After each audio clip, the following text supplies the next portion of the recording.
ओम शांति।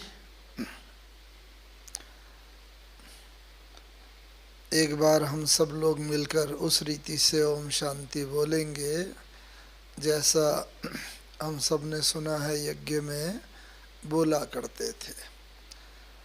ब्रह्मा बाबा के साथ मिल करके अंदर गहरी श्वास लेंगे और श्वास को निकालते हुए ओम की ध्वनि करेंगे और दूसरा श्वास लेकर उसे निकालते हुए शांति की ध्वनि।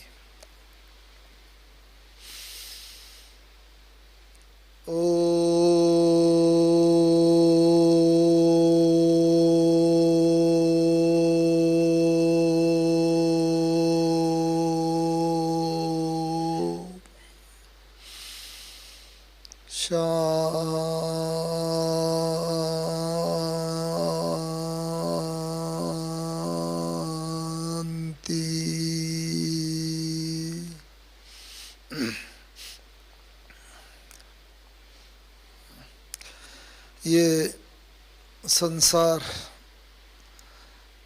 इसको कहा जाता है पुरुष और प्रकृति का खेल। और जो परम पुरुष है यानी परम पिता परमात्मा शिव बाबा, तो हम सबका ये सौभाग्य है कि इस संगम युग में हमें बाबा का सानिध्य मिला है। और उस सानिध्य के आधार पर हम सब डबल शक्तिधारी बन करके आगे बढ़ते चले जा रहे हैं।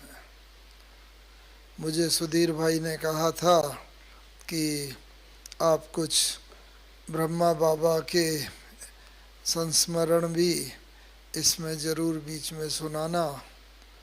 तो मुझे कुछ ख्याल आ रहे हैं, क्योंकि वो संस्मरण ऐसी चीज़ होती है जो जीवन में अपनी गहरी छाप छोड़ जाते हैं।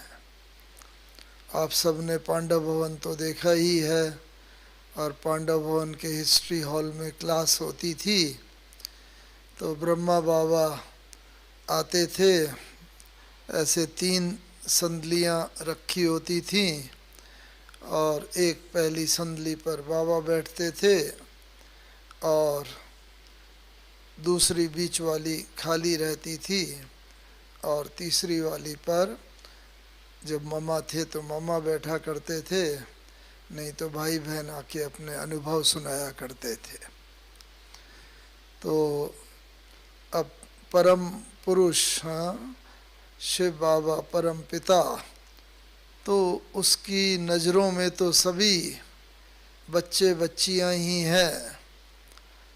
पशु पक्षी जीव जंतु कुछ भी हो, बस बाबा का तो नेचुरल विधि से ही निकला करता था बच्चा बच्ची। और वो सुन करके ऐसा लगता था बिल्कुल जैसे वो भी रिस्पॉन्ड कर रहे हैं, सुन रहे हैं और बाबा की आज्ञा का पालन कर रहे हैं। तो गुरुवार को जैसे सदा की भांति भोग लगता था तो बाबा मुरली चलाकर और फिर संदेशी आती थी बीच वाली संदली पर बैठ के, बस बाबा दृष्टि देते थे, कहते हाँ बच्ची बस गो सुन कम सुन। हाँ, बस थोड़ी सी दृष्टि दी और वो तो उड़ जाती थी। ठीक है, ये तो नॉर्मल।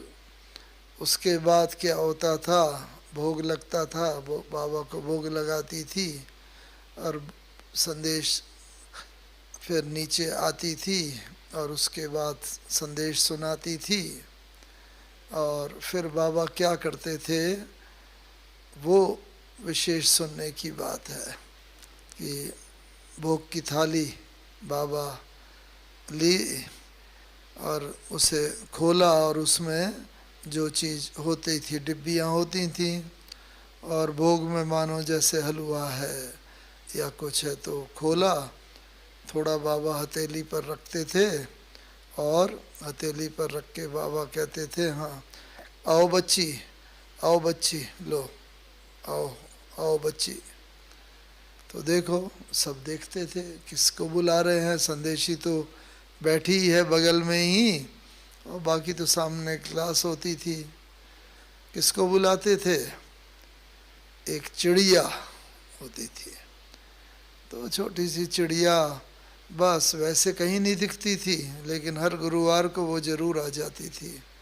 और जैसे ही बाबा बुलाते थे और बच्ची बच्ची कहते थे, वो बस फुदकती हुई कहीं से आई, वहाँ से पहले पास में आई, फिर टेबल पर बैठी, फिर हाथ पर आती थी और फिर बाबा का हाथ में जो भोग होता था वो लेके थोड़ा वो खाती भी थी और उसके बाद बड़े प्यार से बाबा उसे खिलाते थे और उसके बाद वो उड़ जाती थी, चली जाती थी।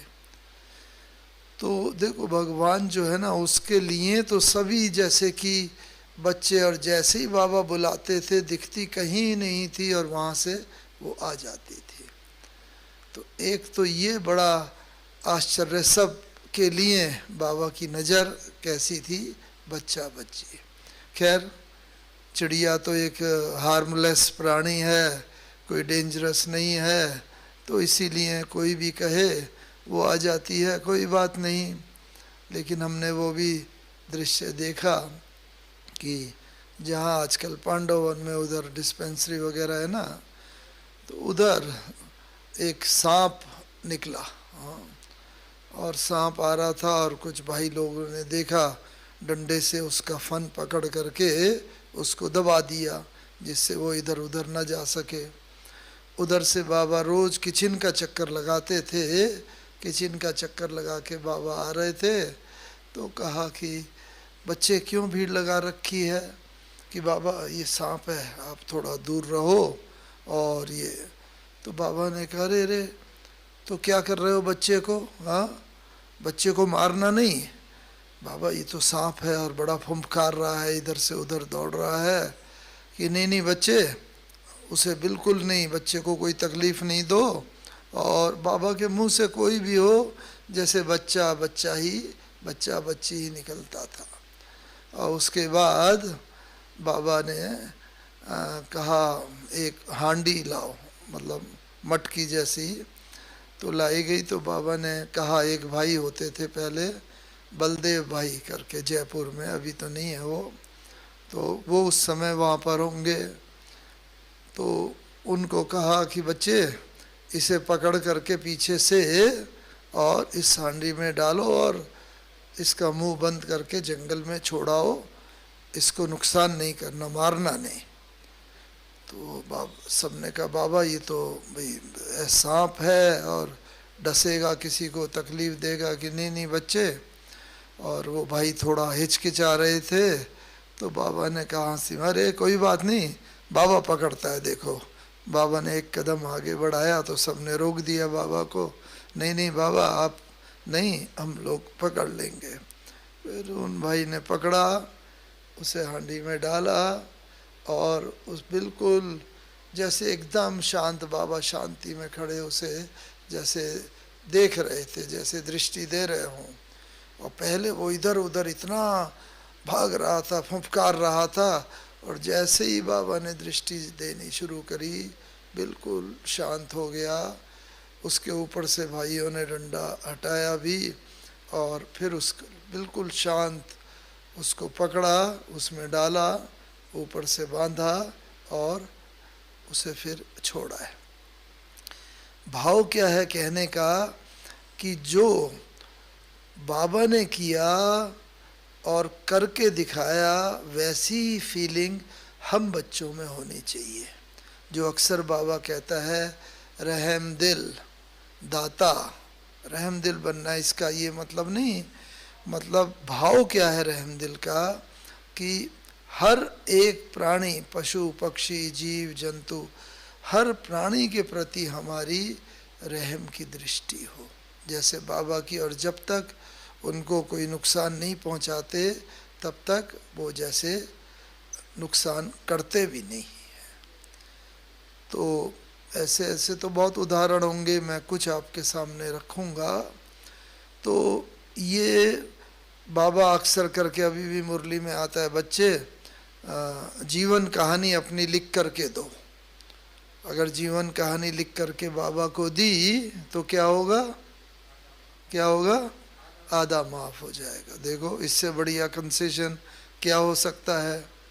तो बस जब भी जाते थे तो ब्राह्मणी खास कहती थी सभी स्टूडेंट्स को जो पहली बार जाते थे कि सब अपनी जीवन कहानी लिखो और बाबा को दो। तो हम लोग भी जब गए मधुबन में आए, शायद 1965 की बात है, तो बाबा ने झोपड़ी में बाबा मिला करते थे। बाबा एक्चुअली 3 जगह मिला करते थे। अगर कहीं 2-3 लोग होते थे, पार्टी छोटी होती थी तो बाबा अपने कमरे में मिलते थे।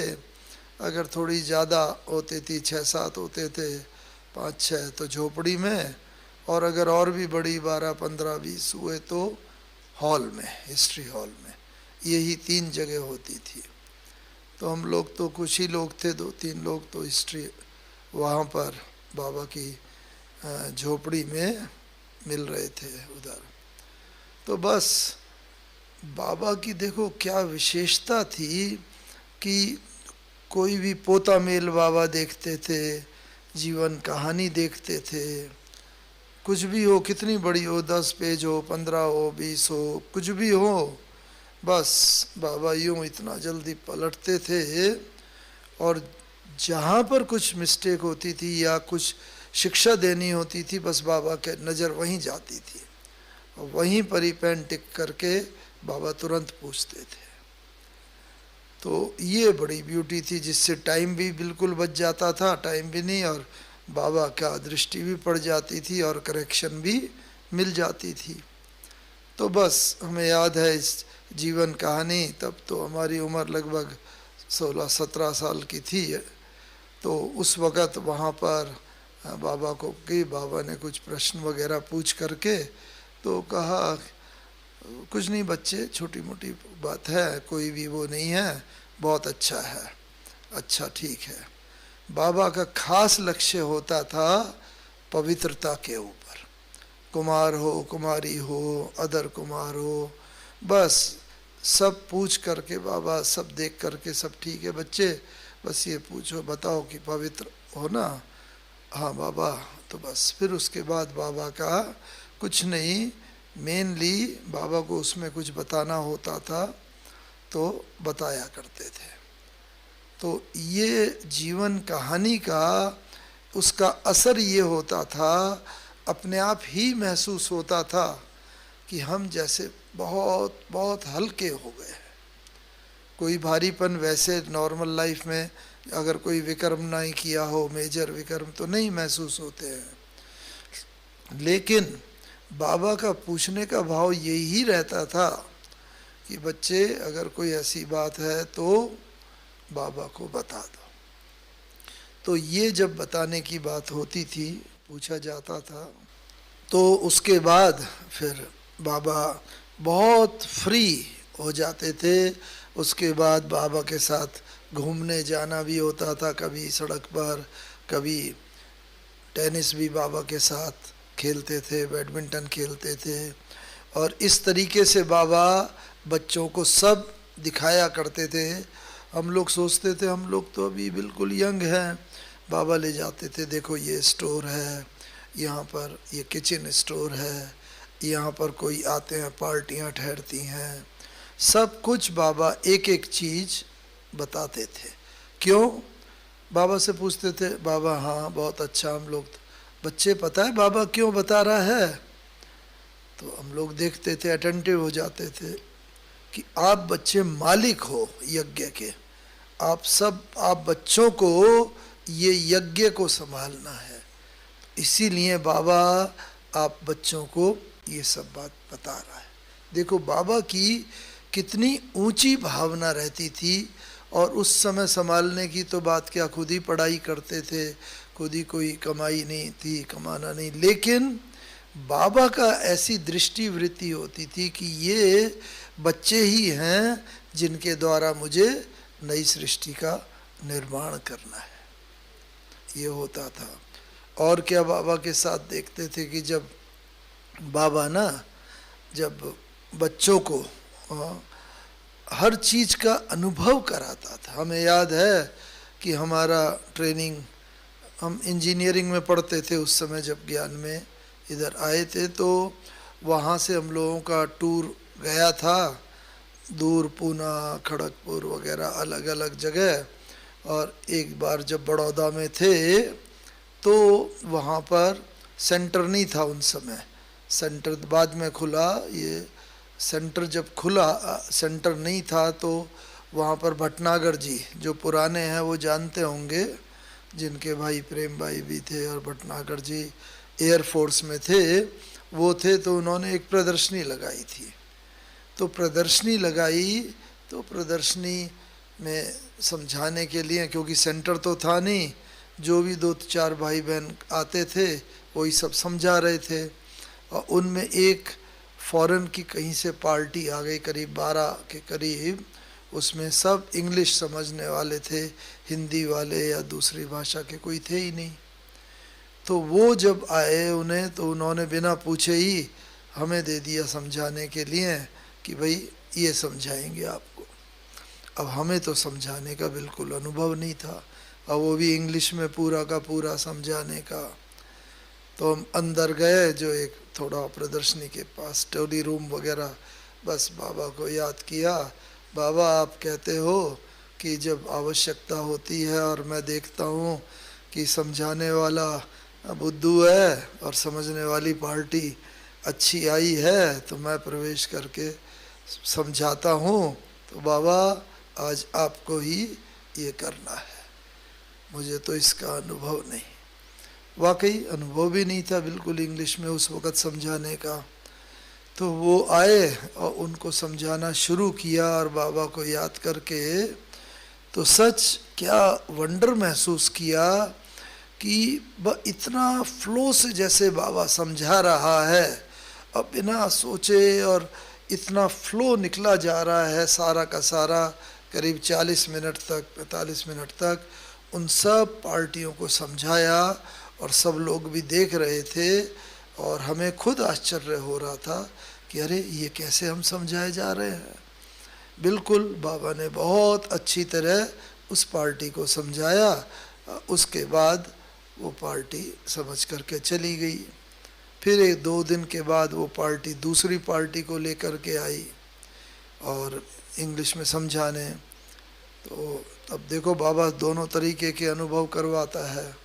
तो हमने सोचा अभी तो परसों तो हमने समझाया, हम फिर समझा लेते हैं। तो उसी लिए और ज़रा वो आ गया, अरे हम समझा सकते हैं।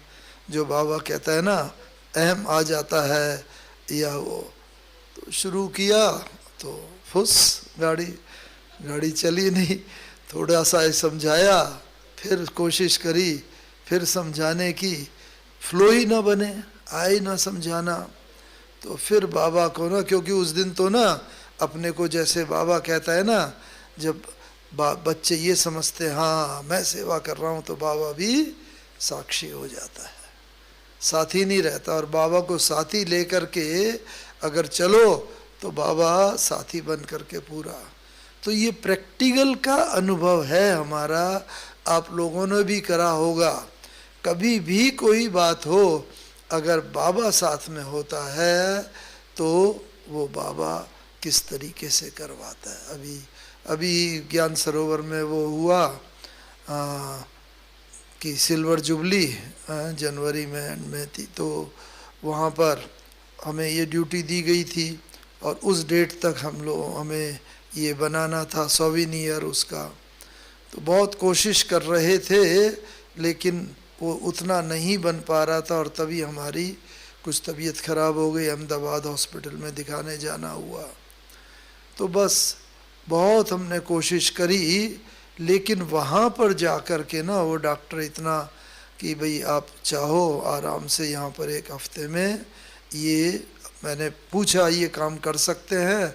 तो उसने कहा हाँ आपको कोई ओवरलोड करने की ज़रूरत नहीं। और वहाँ पर बाबा ने वो काम पूरा करवा दिया और समय पर, जो कभी यहाँ सोचा नहीं था कि यहाँ सोच रहे थे हो जाएगा, यहाँ तो हुआ नहीं। और हॉस्पिटल जैसी जगह में वहाँ पर पूरा का पूरा वो बन गया और समय पर आके उस सोवेनियर का उद्घाटन भी बाबा ने करा दिया और वो सोवेनियर भी पहुँच गया।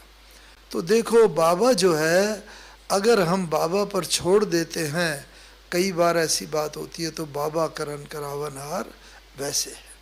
मैं सबसे इम्पोर्टेंट बात और बताना चाहता हूँ, क्योंकि समय तो लिमिटेड है, कि वैसे बाबा से हम कई बार मिले थे, लेकिन सबसे इम्पोर्टेंट बात हमने देखी, हम आसाम में इंजीनियरिंग की पढ़ाई पूरी करने के बाद हम आसाम में पोस्टेड थे, और आसाम में पोस्टेड शिव सागर नामक जगह थी वहाँ पर। तो वहाँ से हमें एक बार देहरादून से गए हुए थे, तो वहाँ पर बहन जी ने कहा आप आओ, यहाँ म्यूज़ियम वगैरह बनाना है, उसके लिए आपसे राय सलाह पूरी करनी है। तो हमने बाबा को लिखा, पहले तो साकार बाबा से ही। तो बाबा ने बोला कि हाँ बच्ची आओ, यहाँ बच्चे आओ, और पहले यहाँ आओ और उसके बाद फिर वहाँ जाना। तो वहाँ पर हमें हमारे लौकिक पिता के साथ जाना हुआ, और 17 जनवरी की सुबह 1969 की बात कर रहे हैं, 17 जनवरी की सुबह मधुबन पहुँच गए। और न मन न चित्त 17 और 18 जनवरी को बाबा की कर्मातीत अवस्था देखने का इन आँखों से मौका मिला, और एक एक बात देखी। उसकी 2-3 बात सिर्फ बताता हूँ कि एक तो हमेशा पहले जब भी बाबा से मिलते थे तो बाबा पूछते थे, हाँ बच्चे क्या सेवा की, क्या कर रहे हो, क्या पुरुषार्थ चल रहा है, आदि आदि बताते थे। और इन 2 दिनों में हमने क्या देखा, बाबा के पास जाते थे कि बाबा को ये बात बताएंगे, और बस बाबा दृष्टि देते थे, और दृष्टि दे के कहते थे, बच्चे ये पूछने आए हो, ये प्रश्न है, अच्छा ऐसा कर लो, ऐसा हो जाएगा। मतलब एक अक्षर भी हमें बोलने की ज़रूरत नहीं पड़ती थी, और बाबा ये बता देते थे। एक बार हुआ, 2 बार, 3 बार, उन 2 दिनों में 5-6 बार ऐसा हुआ, एक अक्षर भी बोलने की ज़रूरत नहीं पड़ी, और बाबा ने मन की बात समझ करके वो बता दिया। और यही इसी को बोलते हैं मन जीते जगत जीत। बाबा ने अपना मन इतना जीत लिया था कि कोई भी आता था, उसके मन में क्या चल रहा है उसकी बात को समझ करके और उसका उत्तर दे देते थे। पहली बात, कर्मातीत अवस्था का ये लक्षण जो हम सबको भी हासिल करना है। दूसरी बात, जब व्यक्ति को जाना होता है, पुरुषार्थ पूरा होता है, तो उसको आभास हो जाता है कि मुझे शरीर छोड़ना है। भीष्म पितामह की तरह ब्रह्मा बाबा को भी आभास हो गया था। हम सुबह से वैसे बाबा से बहुत 5-6 बार मिले थे, लेकिन पहले दिनों में 1962 से लेकर 67-68 तक, लेकिन इन 2 दिनों में बाबा बिल्कुल अलग अलग से लग रहे थे, बिल्कुल हल्के हल्के, जैसे ऊपर चल रहे हों हवा में पुरुषार्थ की तरह, और बिल्कुल बाबा बस हर बच्चे को दृष्टि देके, और बोलचाल कम बिल्कुल। तो बाबा ने पहले तो ईशु दादी से सारे पत्रों के जवाब लिखवाए, बच्ची कोई भी पत्र रह ना जाए जिसका जवाब ना हो। तो सब पत्र लिख दिए, नहीं तो किसी को भी ये संकल्प रहता कि बाबा ने मेरे पत्र का उत्तर नहीं दिया। देखो, तो ये समझो उस दिन बाबा ने 3 पेंडिंग काम किए जो बाबा के अधूरे रहे हुए काम थे, 2-3। एक तो यही सारे पत्र लिखवाए, दूसरा जो नक्की लेक वाला म्यूज़ियम है वो बिल्डिंग लेने की बात चल रही थी, लेकिन नहीं ले पा रहे थे, तब तक हमारे उतने साधन और सब नहीं थे। उसी दिन ही बाबा ने क्लियर करा कि इसको ले करके इसको सेवा का स्थान बनाया जाए। वो काम भी हो गया।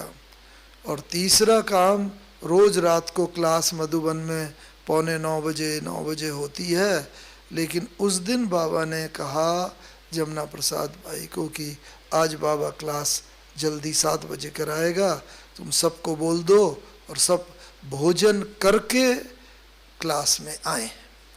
क्योंकि बाबा को मालूम था कि आज तो ये अंतिम बार मिलन होगा, उसके बाद तो कोई भोजन कर नहीं सकेगा, इसीलिए भोजन करके क्लास में तो सब भोजन करके आए और बाबा ने उस दिन वो क्लास कराई 18 जनवरी की। उस दिन बाबा ने सुबह क्लास नहीं कराई थी, उस दिन बाबा ने सुबह सिर्फ योग कराया, पूरा पौना घंटा रात्रि को बाबा ने क्लास कराई।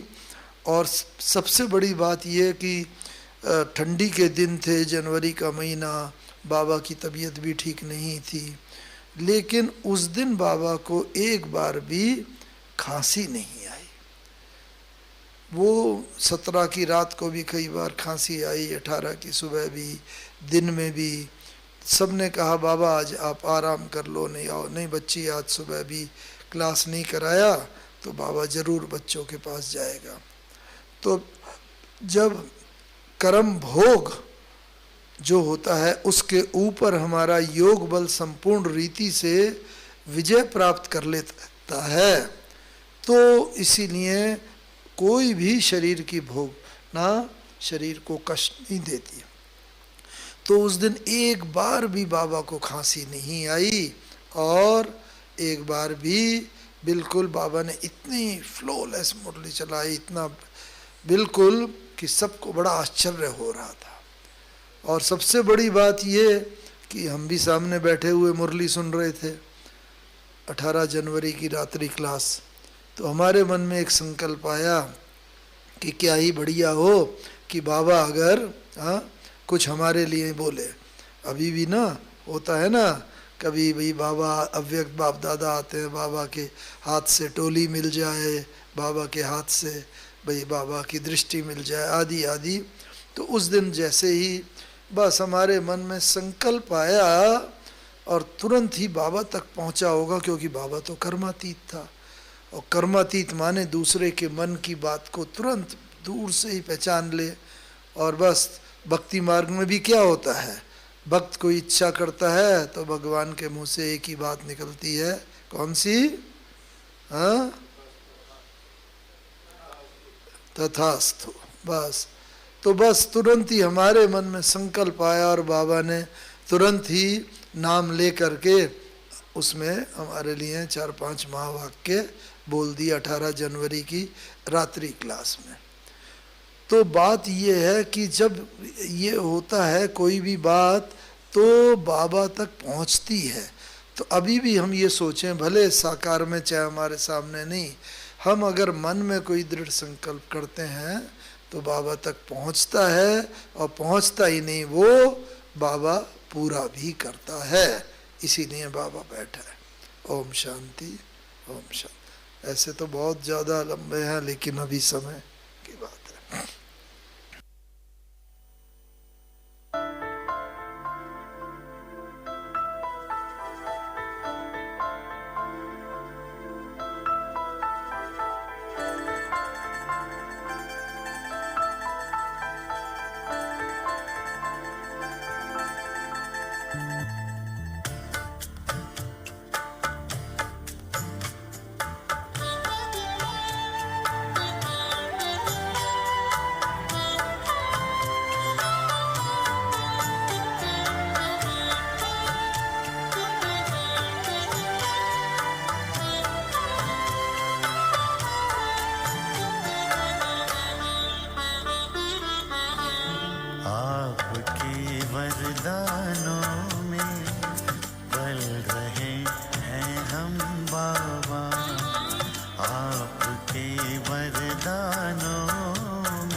इंतजार है, दीप बन आशाओं के जल रहे हैं हम बाबा, दीप बन आशाओं के जल रहे हैं हम बाबा, हाथ देकर हाथ में चल रहे हैं हम बाबा, आपके वरदानों